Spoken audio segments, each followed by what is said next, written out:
நான் யார் அப்படின்னு கேள்வி கேட்டா, நான் இறைவனின் அடிமை என்பதை நீங்கள் என்று உணர்கிறீர்களோ அதுதான் உங்களுடைய உண்மை. எத்தனை பேரால உணர்ந்து கொள்ள முடியும்?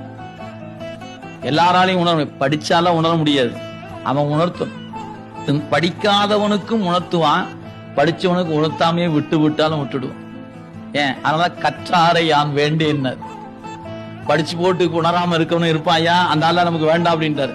கற்றாவின் மனம் போல கசிந்துருக வேண்டுவர், உணர்த்தில் உணர்வேன். அவர் உணர்த்தணும், அது அவன்தான் உணர்த்தும்.